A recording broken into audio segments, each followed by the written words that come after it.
감사합니다. 우리 청소년 여러분 고맙습니다. 조금 어설펐지만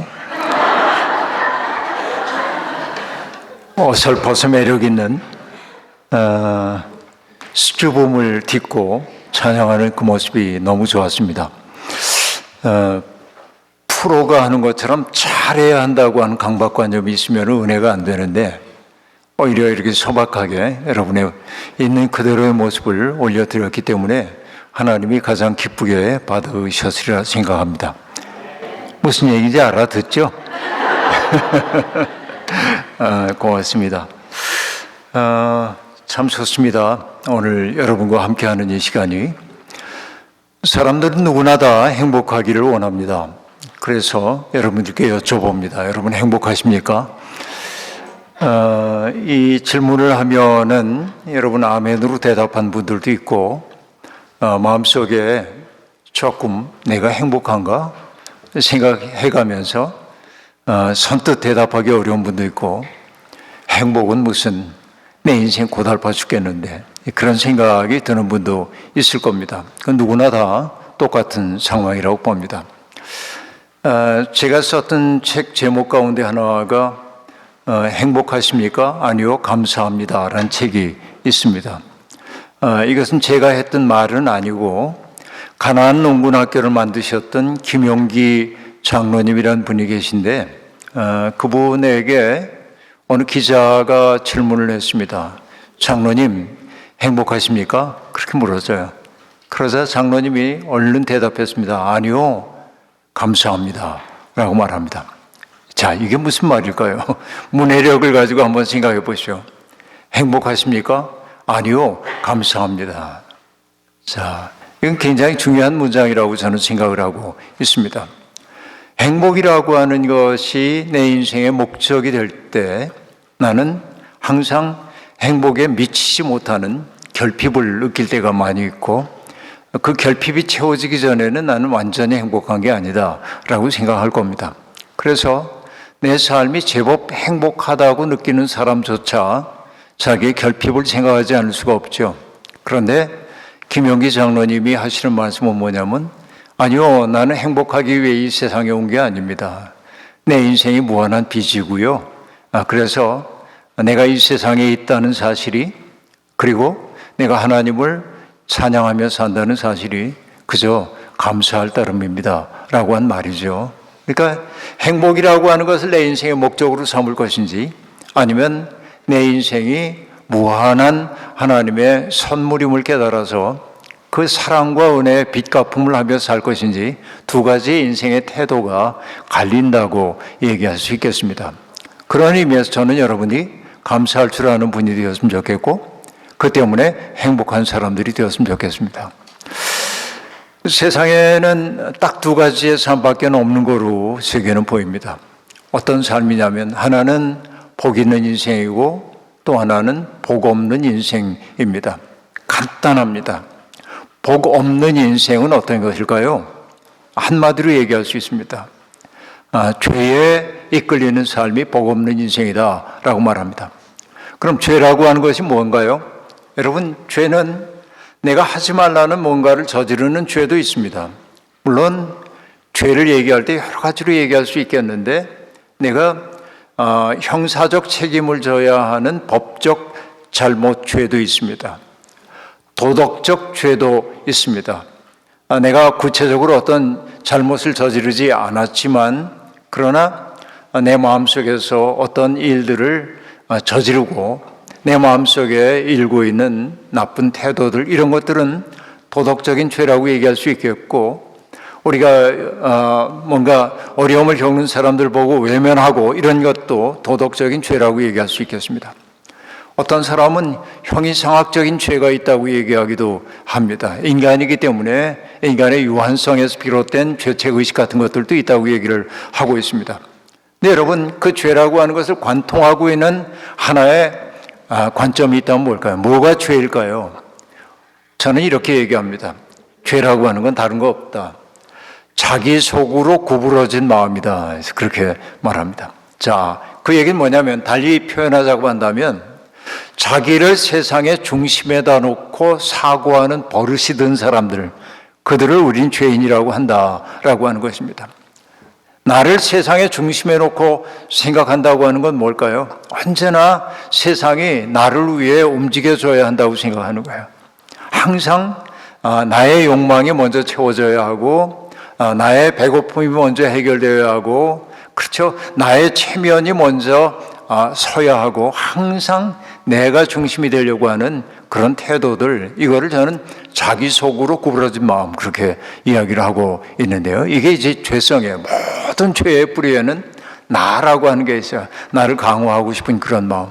그럼 여러분, 내가 믿음이 깊어진다고 하는 걸 뭘 보면 알 수 있냐면, 나만 알고 살고 있었는데 이제는 다른 사람들의 어려움이 내 눈에 들어오기 시작하고, 그 어려움 때문에 내 마음이 아파지기 시작하고, 그 어려움을 덜어주고 싶은 생각이 들기 시작하고, 그래서 내 지갑을 열기 시작하고, 그를 위해 사랑의 수고를 하는 게 기쁨이 되고, 이럴 때 나는 조금씩 믿음의 길로 접어들었다, 이렇게 얘기해도 과언이 아닙니다.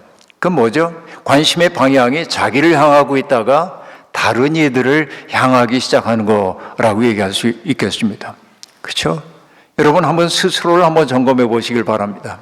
나는 항상 나를 중심에 놓고 사고하고 있지는 않았나? 아니면은 세상에 고통받는 사람들을 생각하면서 내 마음이 열렸는가? 이 생각을 해보면 됩니다.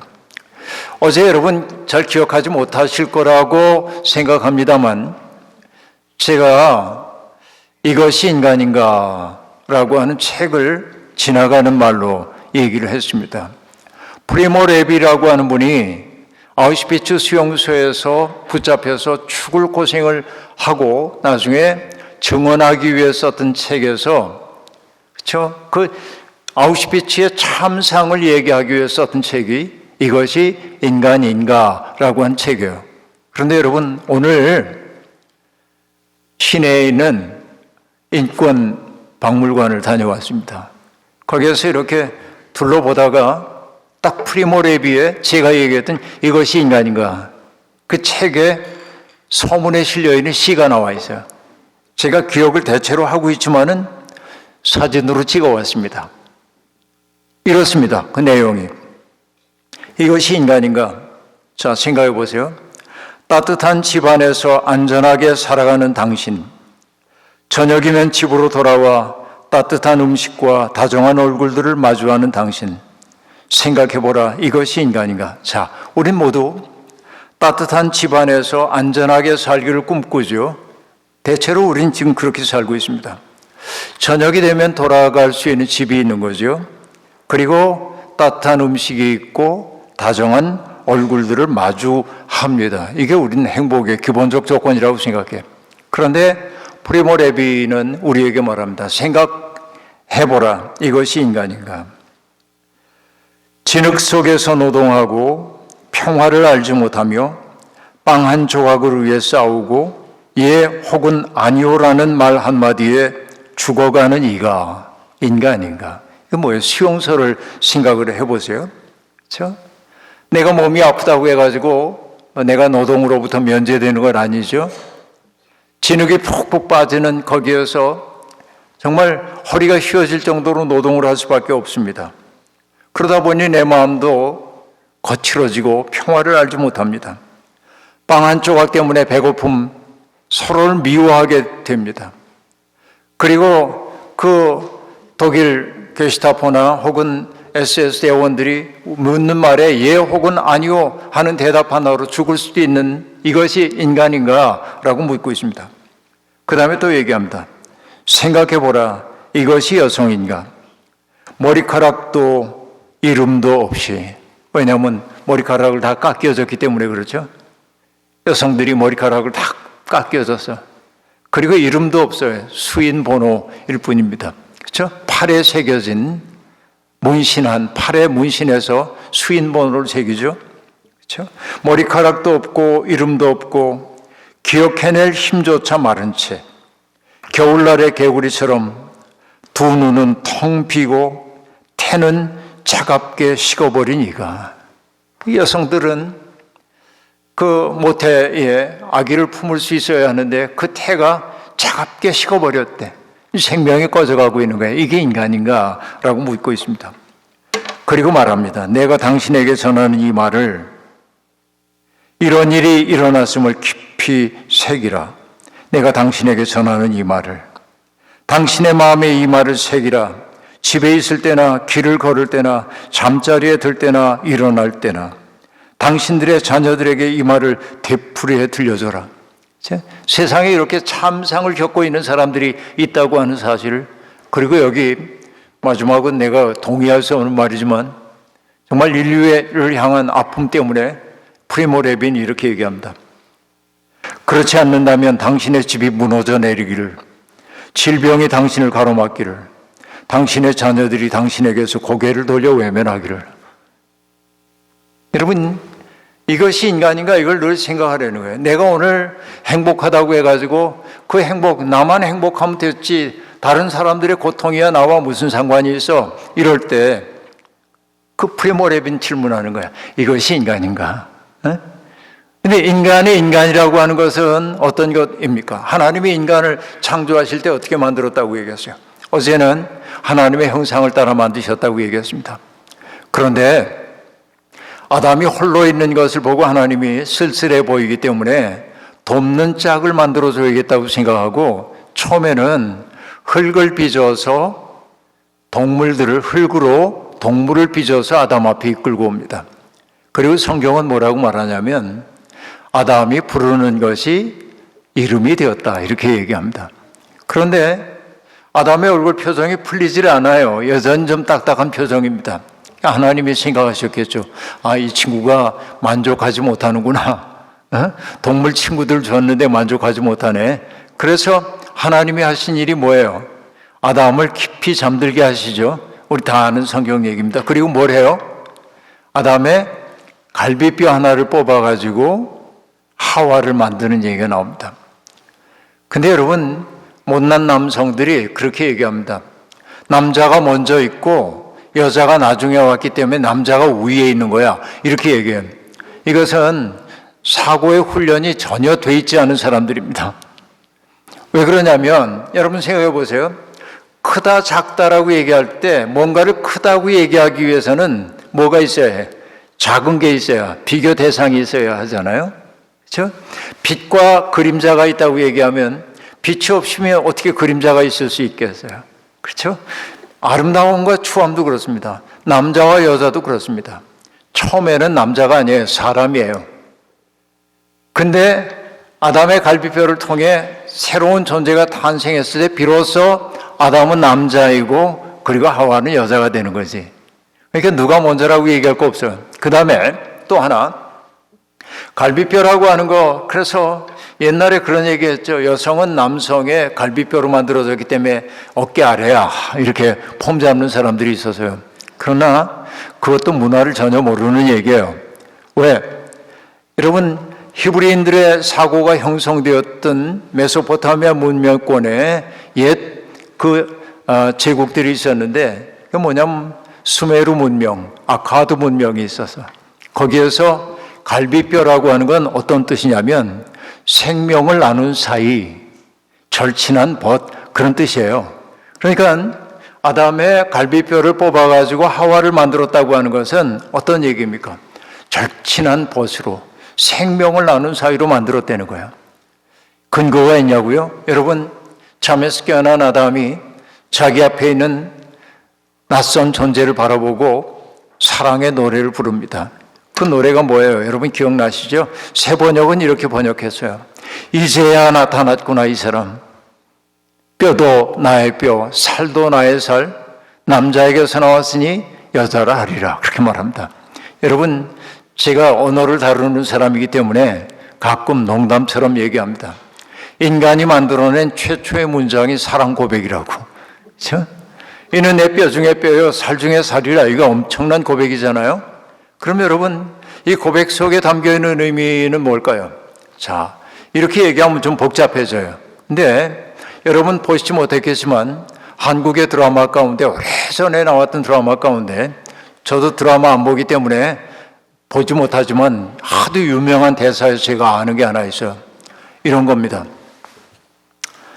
아프냐? 그 다음에 뭐예요? 나도 아프다. 여러분, 아프냐? 나도 아프다 그래. 이게 어제도 얘기한 거하고 똑같은데, 내가 누군가를 사랑한다고 하면 사랑하는 사람의 아픔을 내가 고스란히 느끼는 거잖아요. 제 전임자인 목사님이 40살에 결혼을 하셨는데 사모님은 38살이었고, 그리고 그 해에 아기가 생겼어요. 사모님이 입덧을 했잖아요. 목사님이 계속 그래. 아내가 입덧할 때 자기도 같이 입덧했대. 그런 게 있나 봐요. 그런 것들이. 그런데 여러분, 뭐냐면 사랑하는 대상의 고통은 나의 고통으로 다가오기 때문에 그래. 이게 아프냐? 나도 아프다. 이게 기가 막힌 거예요. 인간의 본질을 보여주고 있는 거예요. 여러분, 이 드라마가 발전해요. 나중에 나온 드라마에서 이렇게 얘기합니다. 이 안에 너 있다. 그렇게. 이 안에 너 있다. 하고 얘기하잖아요. 그건 뭡니까? 우리는 서로에게 속한 존재야. 그걸 달리 얘기하면 어떤 얘기입니까? 너 없이는 나도 없다지. 이게 사랑의 본질이지. 그런데 성경이 우리에게 들려주고 있는 얘기는 뭐냐면, 하나님이 아담의 갈비뼈를 뽑아가지고 하와를 만들었다는 얘기는 인간이 누구인지를 보여줘요. 어떤 존재입니까? 서로에게 속한 존재. 너 없이는 나도 없는 존재. 서로가 아껴줘야 하는 존재.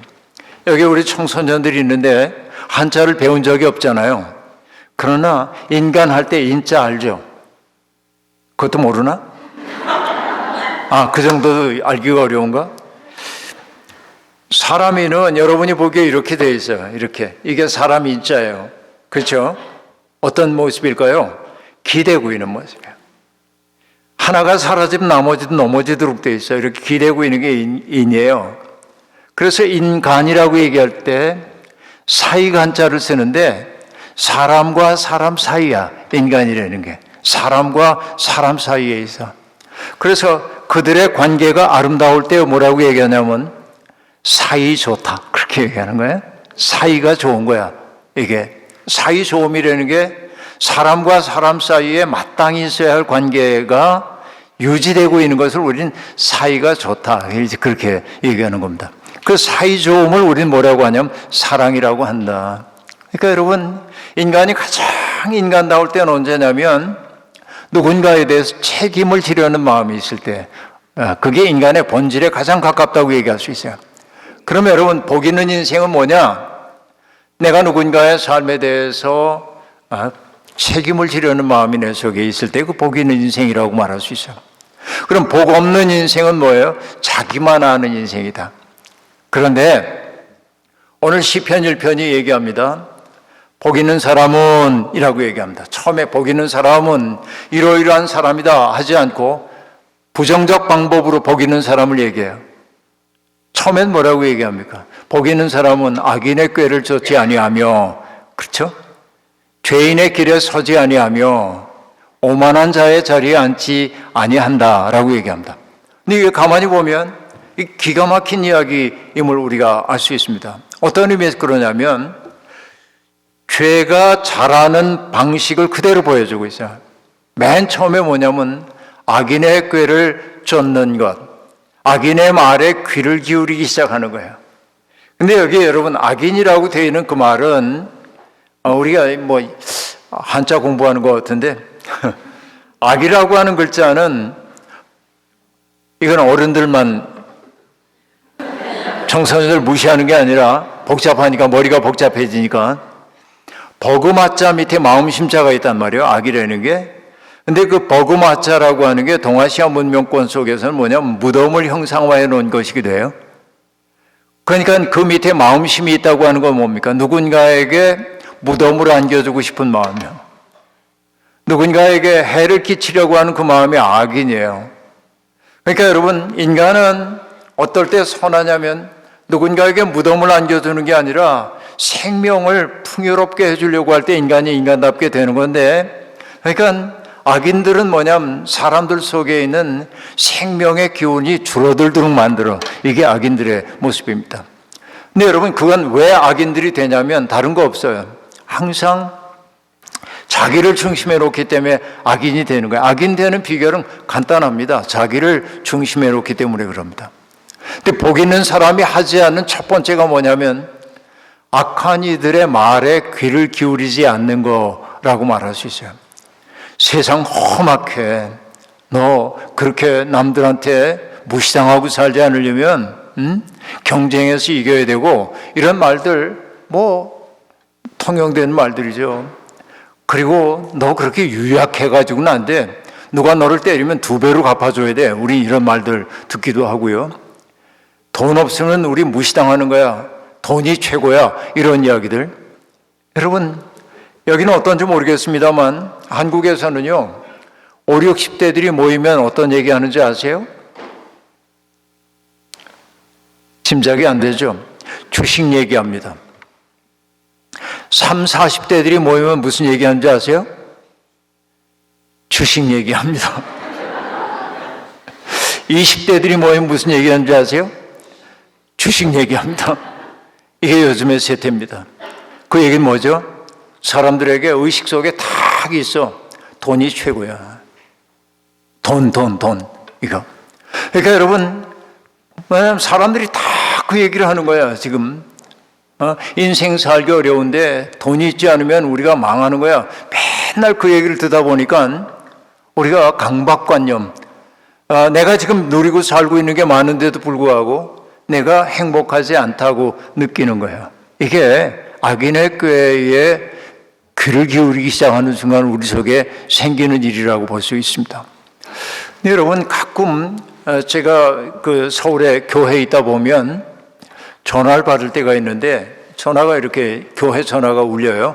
제 방에 전화가. 그래서 여보세요, 청파교회입니다 하고 얘기하면 그쪽에서 사장님, 내가 사장님이에요.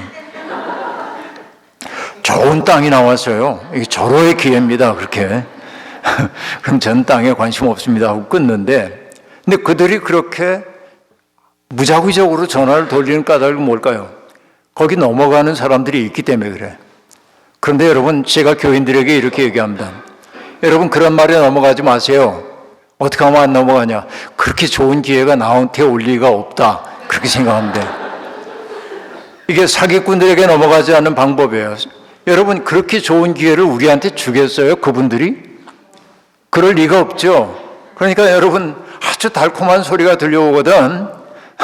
이렇게 좋은 기회가 나에게 올 리가 없다라고 생각하면 실패가 없어. 근데 여러분, 홀딱 넘어가요, 거기에. 근데 여러분, 비단 이런 것만이 아니라 내 인생관을 형성하는데 나의 귀에 속살거리는 사람들이 있어.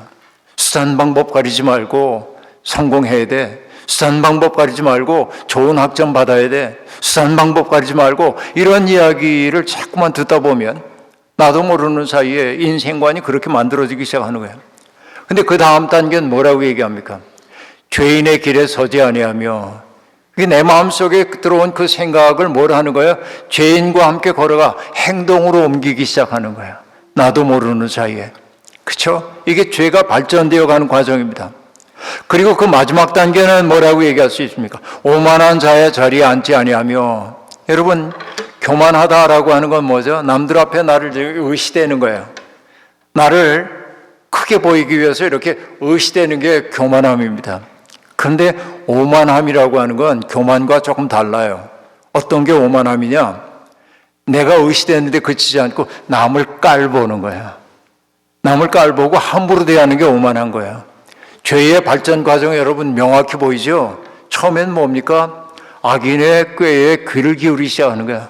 거기에 내 귀를 다 열어놓고 그 이야기를 자꾸 듣다 보면 우리 인생이 그렇게 되는 거예요. 인생의 방향이 그렇게 정리되는 거예요. 그러다 보면 남들이 다 앞서가는 것 같기 때문에 내가 뒤처지지 않으려고 그들이 가는 길을 나도 가. 이 넓은 길이에요. 성경이 얘기하는. 이게 죄인의 길에 서는 거예요. 근데 여러분, 그렇게 되면 어떻게 되는지 아십니까?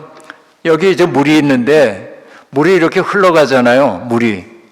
물길이 한번 잡히면 물은 그 방향으로 흐르는 것처럼 인간의 마음의 버릇도 똑같아. 한번 길이 나기 어렵지, 길이 나면 그쪽으로 가는 게 어렵지가 않아요. 이게 여러분 옛날에 아주 오래전입니다마는 한국의 강원도에 큰 수해가 나가지고 정말 많은 이재민들이 났습니다.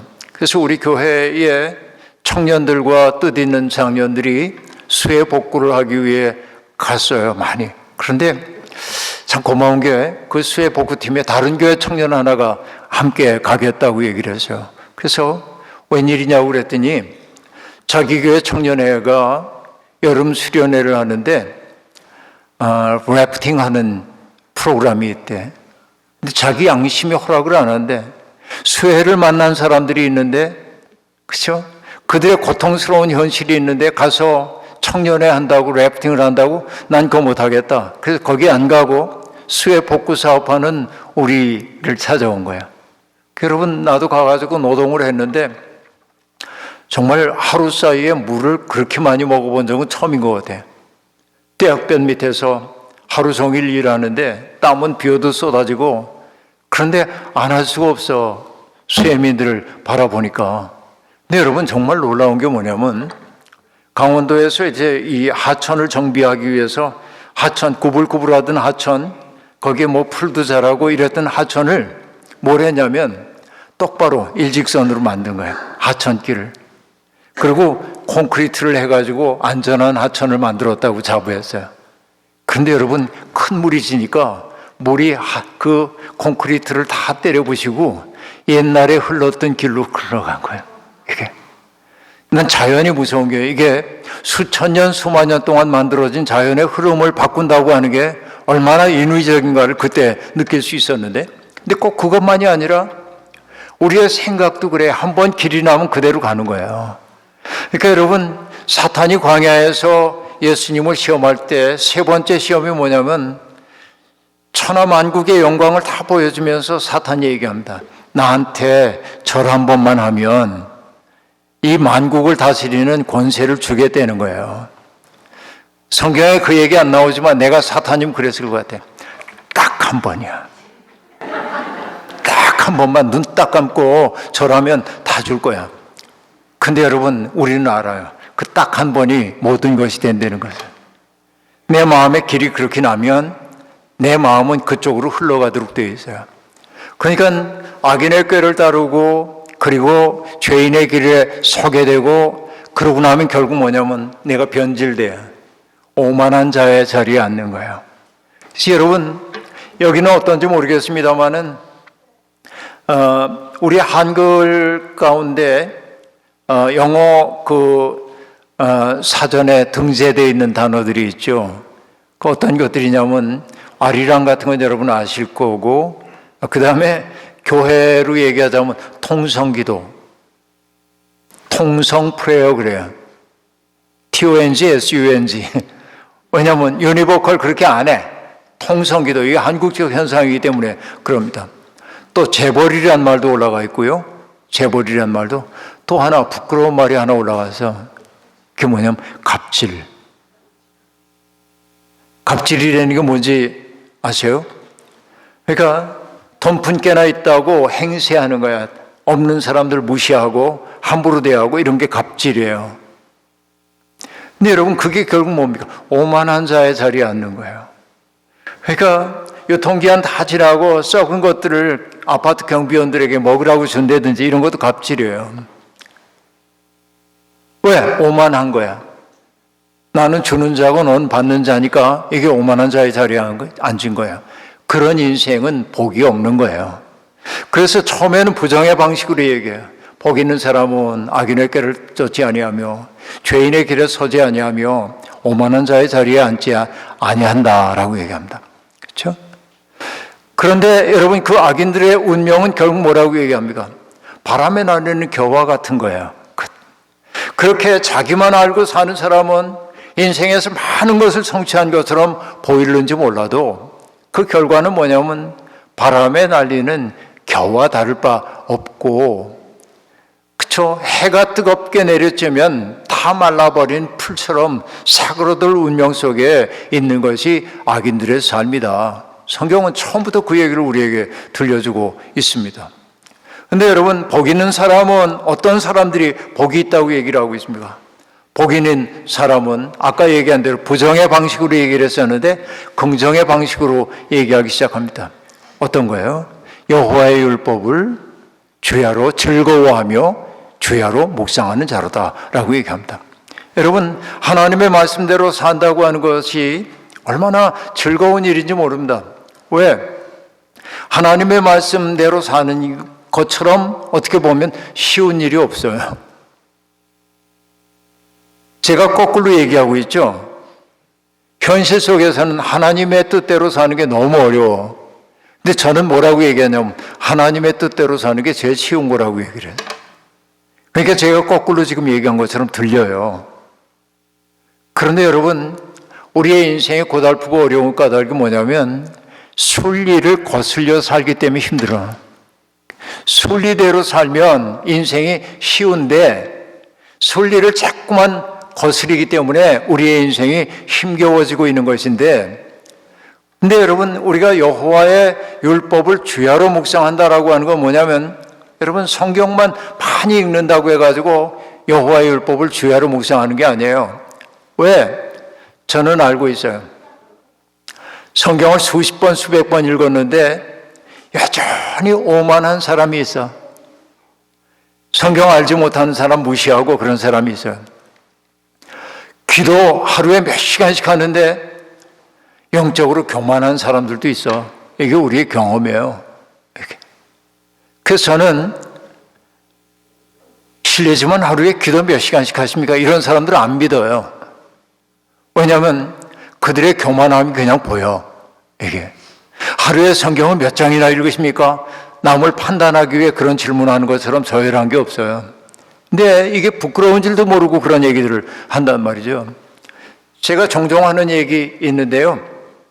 예를 들어서 하는 얘기인데, 제가 이제 부목사 때인데 교회에 이렇게 앉아 있으면 우편 배달부가 10시쯤 되면은 우편물을 가지고 와요. 교회에 제법 많이 옵니다. 근데 여러분, 한국에서는 한 가지 비밀이 있어요. 어떤 비밀이냐?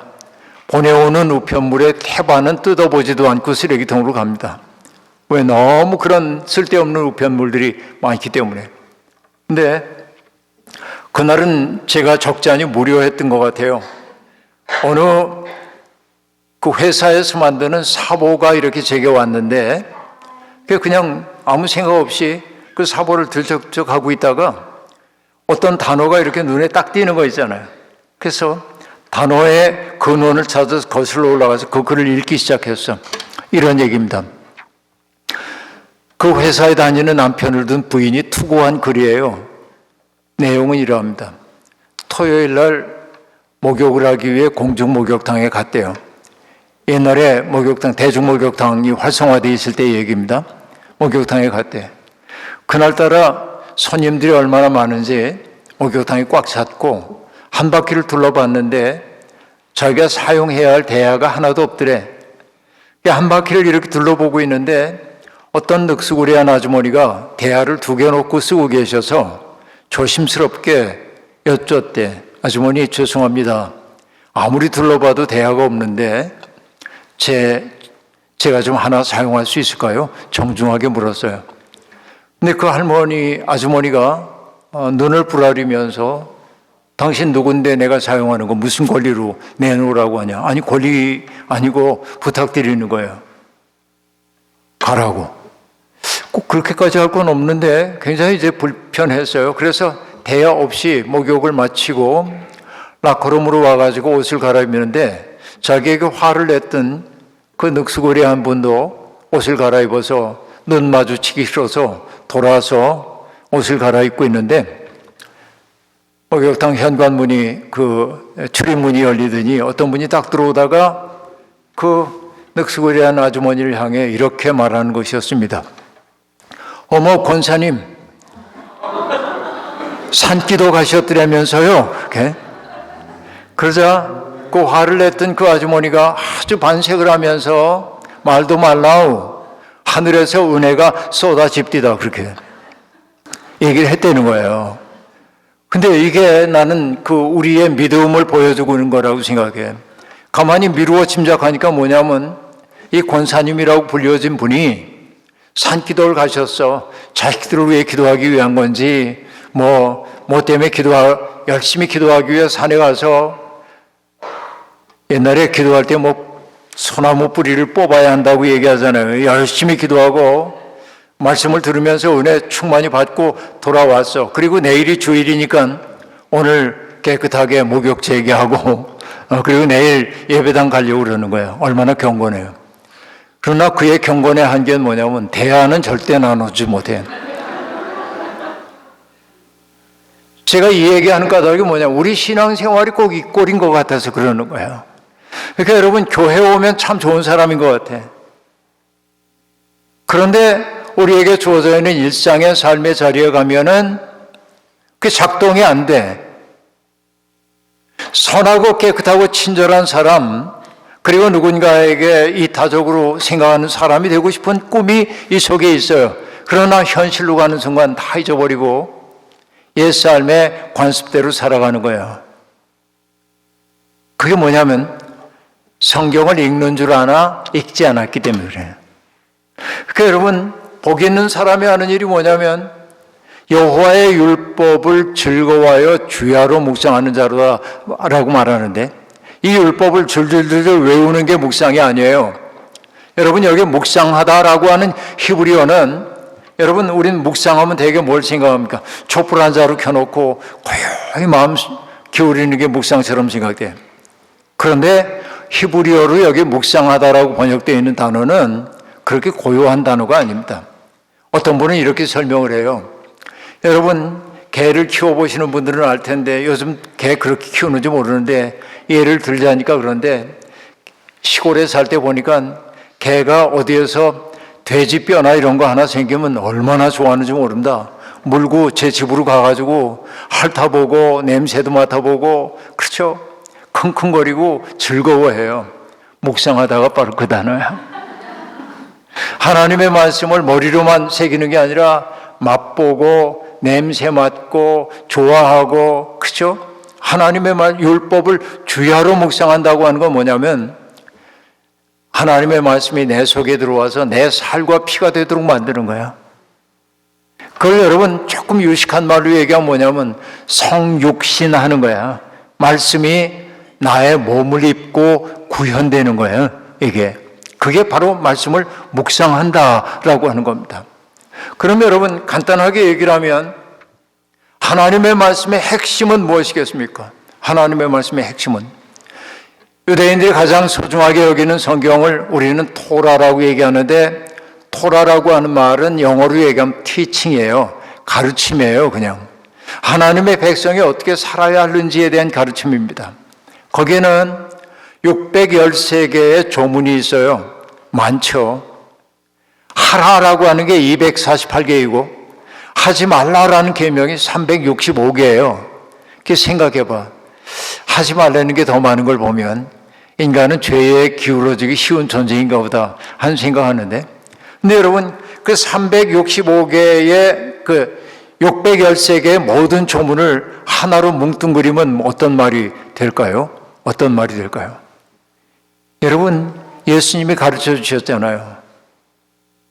뭐라고 얘기해요? 하나님 사랑하고 이웃 사랑하라 그 얘기예요. 이게 613개 모든 조문의 핵심 내용이라고요. 그렇죠? 여러분 레위기 19장을 보면 이렇게 말합니다. 나 이스라엘의 하나님 여호와가 거룩함과 같이 너희도 거룩하여라 라고 얘기합니다. 거룩하래. 여기에 있는 사람들은 다 거룩하게 살도록 부름받아서 어떤 게 거룩함입니까? 안식일 잘 지키는 거, 하나님 앞에 예배를 드릴 때 경건하게 드리는 거, 부모를 공경하는 거 이런 것들이 거룩한 삶이래. 그러다가 뜬금없이 정말 뜬금없이 뭐라고 얘기하냐면 밭에서 수확할 때 밭에 한 모퉁이는 남겨두어라 그렇게 말합니다. 이 경건한 삶, 거룩한 삶을 얘기하는 대목입니다. 그럼 여러분 왜 거룩한 삶이 밭에 한 모퉁이를 남겨두는 거예요? 하나님이 말씀하십니다. 너희 가운데 함께 살고 있는 거류민들, 고아와 나그네와 과부들의 몫이라는 거예요. 자, 그러면 여러분 거룩한 삶이라는 게 뭔가 하고 생각해 보니까 나의 곁에 살고 있는 사람들 가운데 자기의 몫의 삶을 누리지 못하고 살고 있는 사람들을 무시하는 게 아니라 그들이 살아갈 수 있도록 마음 쓰는 것이 거룩한 삶인 거예요. 이게 그 율법의 핵심 가운데 핵심이에요. 이웃사랑이라는 말은 그렇게 얘기되고 있는 겁니다. 근데 여러분 가만히 생각해 보면 우린 이웃사랑하면 어떻게 하는 게 이웃사랑입니까? 프로그램 하는 거죠. 여기는 어떤지 모르겠습니다만 제가 여기 형편 모르기 때문에 그래요. 서울에서라면 쪽방촌에 살고 있는 사람들에게 연탄을 배달해 준다든지 겨울이 되었을 때 김장을 담가가지고 그분들에게 나눠준다든지 홀로 살고 있는 노인들 집에 가가지고 반찬을 배달해 준다든지 그렇죠? 낡아 빠진 집들 도배해 드린다든지 이런 것들을 이웃사랑의 실천이라고 얘기를 하고 있습니다. 그것도 이웃사랑이에요. 그러나 여러분 진짜 이웃사랑이라고 하는 건 그것만이 아니에요. 자, 여러분 이렇게 여쭤볼게요. 자꾸 이제 목사님 어제 목사님을 예로 들어가지고 목사님이 하나님의 형상인 걸 믿냐고 여러분께 물어봐서 당혹스러우셨을 텐데 제가 질문을 바꾸겠습니다.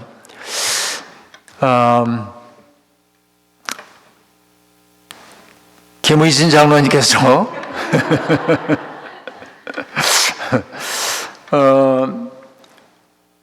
굉장히 이제 어제 이렇게 뵈면서 너무 좋은 거예요. 장로님이 표정도 그렇고 섬기는 태도도 그렇고 너무너무 이제 좋으신 분이신데 생각해 보세요. 김의진 장로님 속에는 선의 가능성만 있을까요? 아니면 조금이라도 악의 가능성도 있을까요?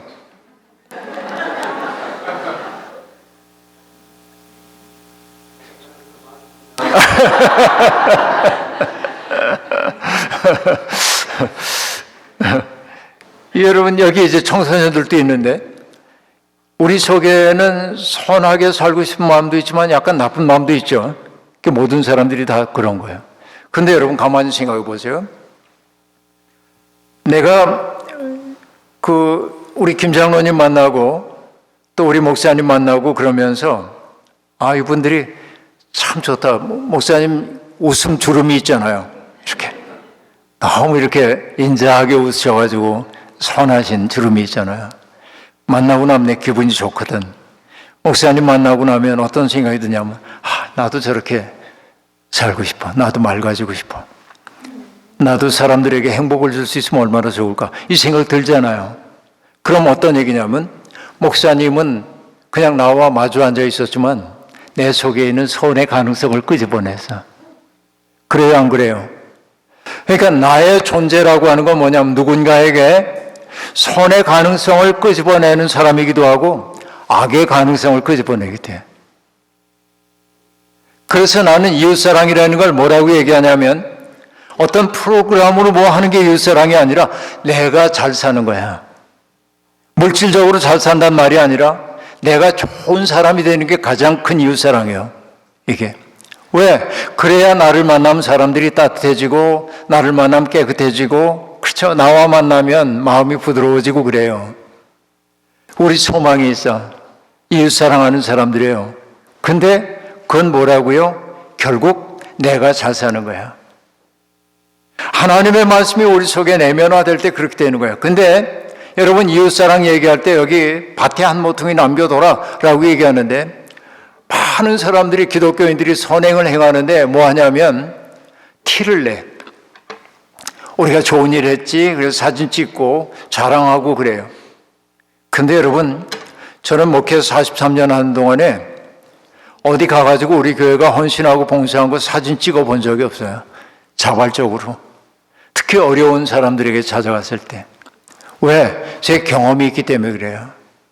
제가 군 생활을 40개월을 했거든요. 직업군인 했던 건 아니고 목사로 군대 복무하는 기간이 40개월이었기 때문에 40개월 했는데 한 번은 이제 겨울이 됐는데 우리가 있던 부대 근처에 있는 고아원 원장님이 저를 찾아왔어요. 제게 얘기합니다. 목사님, 겨울이 됐는데 올해 경제가 어려워서 그런지 몰라도 고아원 찾아오는 분들이 없어서 아이들하고 겨울나기가 매우 어렵습니다. 그러고 가셨어요. 그런데 그 얘기는 나로 하여금 뭔가를 하라고 하는 명령처럼 들려와서 부대에서 휴가증을 얻어가지고 서울로 나와서 몇몇 분들에게 부탁해서 그 아이들이 겨울 날 수 있도록 그 의문품을 마련해가지고 군용 트럭에 싣고 고아원 앞에 갔습니다.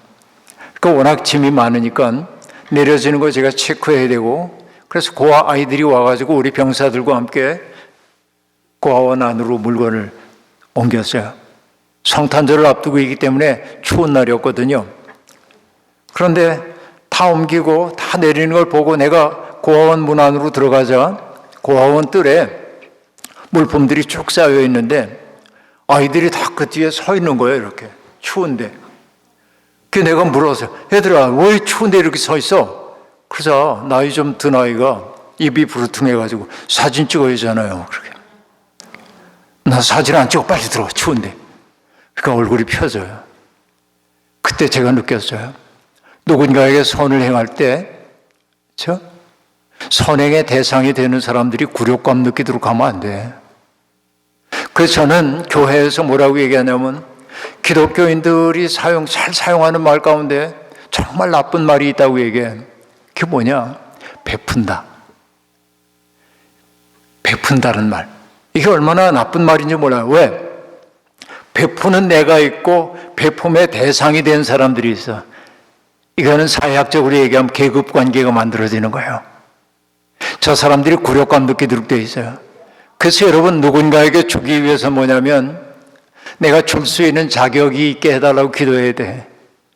그 사람들이 마음 다치지 않게 줄 수 있는 방법이 뭔지 생각을 해야 돼. 근데 성경이 기가 막히게 얘기하는 거야. 다 걷어들여가지고 김씨, 이씨, 박씨 자루 하나씩 가지고 오서 그래서 얼마나 애들 데리고 살기 어려워 대주면 그 김씨, 이씨, 박씨는 고맙습니다, 고맙습니다 하지만 나와 그 사이엔 뭐가 생겼어요? 계급관계가 생긴 거예요. 시혜자와 수혜자가 생긴 거예요. 평등하지 않아요. 하나님 그런 세상 원하지 않아요. 뭐라고 얘기합니까? 나는 땅의 주인이야. 내 땅에 내가 잠시 머물러 있잖아. 지금은 주인이 너지만 밭의 한 모퉁이에서 나는 건 저 가난하고 어려운 사람들에게 주는 것이 내 뜻이야. 이게 하나님의 자비로움이에요. 이게 이웃사랑하는 방식이란 말이죠. 그러니까 여호와의 율법을 즐거워하여 주야로 묵상한다고 하는 건 성경을 줄줄이 외우는 것만이 아니라 그 하나님의 마음을 알아차리기 시작해야 돼. 여러분 우리 하나님 앞에 기도할 때 뭐라고 기도합니까? 하나님 제 마음 아시죠? 내 마음 좀 알아주세요 그러잖아요. 근데 하나님도 그러신다고요. 너 날 사랑한다며 날 믿는다며 내 마음 좀 알아다오 그러지 않겠어요? 근데 우리는 하나님 마음 알아들이지 않을 때가 많아요. 근데 하나님은 우리가 어떠기를 바라고 있습니까? 내 형제 자매들의 어려움을 내가 덜어주는 것을 하나님은 기쁘게 생각하신단 말이죠. 그렇게 살게 되는 그 인생이 결국 뭐냐? 그 마음을 가지고 살게 될 때 마치 시냇가에 심은 나무가 시절을 쫓아 열매를 맺는 것처럼 그 잎사귀가 마르지 않는 것처럼 그가 복된 인생을 살게 된다라고 하는 얘기입니다. 여러분 가장 복 있는 인생이 뭐냐면 내가 바라는 것들을 다 누리고 사는 게 복된 인생이 아니라 내 삶이 무한한 하나님의 선물임을 깨달아서 나 또한 내 삶을 누군가에게 선물로 기꺼이 주려는 삶이 복된 인생이에요. 근데 그 마음으로 우리들이 살기 시작할 때 우리에게 찾아오는 게 뭐냐면 자유로움이에요. 기쁨이에요. 감사예요. 그러니까 여러분 오늘 우리 시대에 감사가 사라진 까닭이 뭡니까? 자기의 삶이 사랑의 빚이라는 사실을 알지 못하기 때문에 그래요. 여러분 복 있는 사람과 복 없는 사람이 있었습니다. 어느 길로 가시렵니까? 주님이 여러분을 이 자리에 불러주신 까닭은 뭐냐면 복 없는 자의 삶, 여기 복 없는 자란 말 쓰지 않았지만 복 없는 사람을 뭐라고 얘기합니까? 죄인, 악인, 오만한 자 그렇게 말하잖아요. 이게 복 없는 인생이에요. 악인은 뭐라고 얘기했어요? 다른 사람들에게 해를 끼치려는 마음의 충동을 가지고 있는 게 악인이에요. 죄인은 뭐라고 얘기했습니까? 자기 속으로 구부러져서 자기밖에 모르는 인생이에요. 오만한 자는 뭡니까? 남들 업신여기고 그 깔보는 사람이에요. 이거는 복 없는 인생입니다. 돈이 아무리 많아도 권력이 제 아무리 많아져도 명예가 높아져도 복 없는 사람이 있어. 그러나 가진 것 없어도 복 있는 인생들이 있어. 왜? 누군가의 마음속에 있는 선의 가능성을 발현하도록 만드는 사람이기 때문에 그러합니다. 이 자리에 있는 모든 분들이 그런 복 있는 인생을 삶으로 남들에게도 복을 끼칠 뿐만 아니라 스스로도 자유로워지고 행복해지는 인생 되기를 주의 이름으로 부탁드립니다. 자비로우신 하나님, 오늘 이 저녁에도 시편 1편의 말씀을 통하여 은혜를 함께 나누게 하시니 진실로 감사합니다. 하나님, 가만히 생각해 보면 우리는 행복해지기를 원하면서 행복에 어긋나는 길로 질주하곤 했습니다. 행복이 저만치에 있다고 생각하고 질주에 따라가지만 언제나 행복은 저만치 물러나곤 했습니다. 마치 신기루를 찾는 것처럼 우리의 삶은 고달프기만 했습니다. 그러나 하나님, 우리에게 주어져 있는 인생의 자리가 사랑의 빚임을 깨닫고 누군가에게 나의 삶을 사랑으로 선물로 내주려고 할 때 우리의 마음속에 행복이 깃드는 것을 우리는 조금씩 맛보고 있습니다. 그 맛으로부터 멀어지지 말게 도와주시고 하나님의 꿈으로 이 땅에서 아름다운 인생 살도록 우리와 함께해 주옵소서. 예수님의 이름으로 기도하옵나이다. 아멘.